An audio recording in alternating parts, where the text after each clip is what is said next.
The worm gear will use a lot of the same features that the offset shaft gear used. It will use sweep, it will use reference geometry. So, to begin this thing, let's start with the main Revolve body. So first I'll check my units to make sure that we are in inches, pounds, seconds. I would like my decimal units to be to 3 decimal places. And I want to double check my standard to make sure I'm in ANSI. Everything looks good.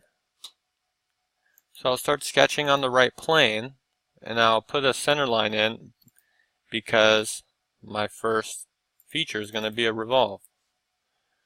I'll make this center line infinite length, make it coincident to the origin. Now I'm also going to draw a center line from the origin straight up,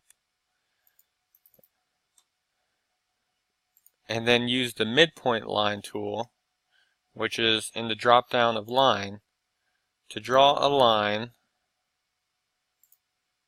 from the midpoint out. At this point I want to show you all a new feature. It's called dynamic mirror entities. Now to date I still don't know by heart exactly where it is in the command manager or in the menu bar, because what I usually do is in the top right I set the search bar to commands and I start typing dynamic mirror, and dynamic mirror entities is usually the first one to show up. If you click this, you'll be prompted to select a sketch line or linear model edge to mirror about. So I'll select this center line. Now what's going to happen is as I draw sketch entities such as lines, everything I draw is going to be mirrored across the center line, saving me considerable time. And my final line is going to cross the center line, and I'll get a note that says unable to create the symmetric element. I'll say OK, and it won't create it. And I got what seems to look like a rough sketch, but a pretty complex piece of geometry which I can now start dimensioning. That is the dynamic sketch or the dynamic mirror entities tool, and the easiest way for me to find it is just to type it into the command bar at the top right. So let's start putting some dimensions down. First I'll put the inner diameter of this gear, which is going to be 0.625. And then I will do the upper line, which is going to be 1. I'll do this point right here, which will be 1.5. And for the overall diameter, I really want it to be 2 inches.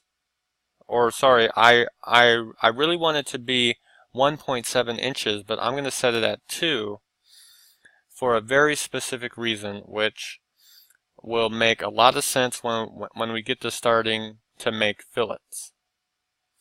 And I'm also noticing that for some reason my precision is to 6 decimal places, so I'm going to go back to my model units and change that. Looks like it already is changed. I'm not sure what's going on. This mass section properties, that's for the mass and section properties. Say OK, and this should, not sure what's going on. So I'm going to get out of this sketch and then go back into it. That's weird. I'll highlight these dimensions, and I can change the precision from here. I'm not sure why it's not registering. Maybe I'll change it to 2 and then change it back to 3. See if that works.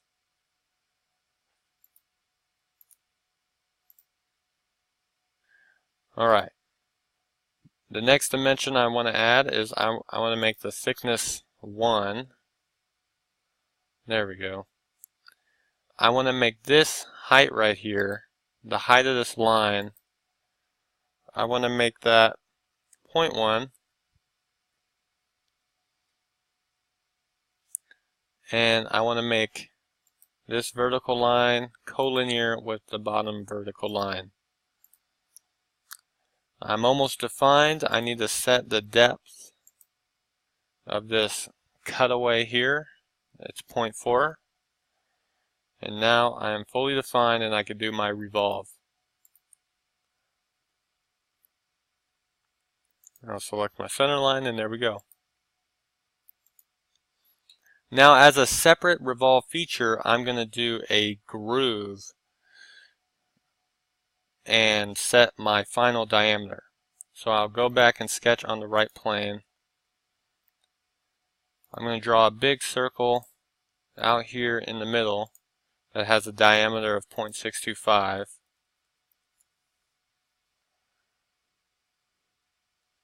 And I almost forgot to put my center line in.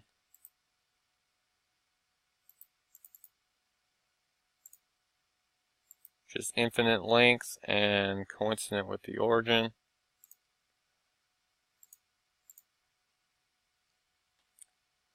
I'm also going to put a rectangle that goes from the top left corner to the right side.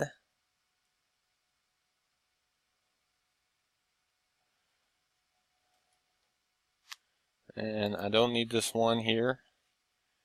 And I don't need this. I'm going to set the diameter of the bottom line of the rectangle to what I want my final diameter to be, which is 1.7. And I'm going to set the distance from the center of the circle across the center line. I'm going to set that as 2.25. And looks like all I need to do is line my circle up with the origin point with a vertical relation. Now I can use trim entities to trim away the excess.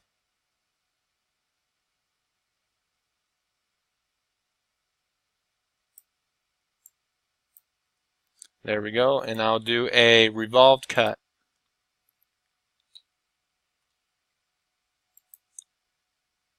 I'm going to name this revolved cut grooves because this is making a groove into my worm gear.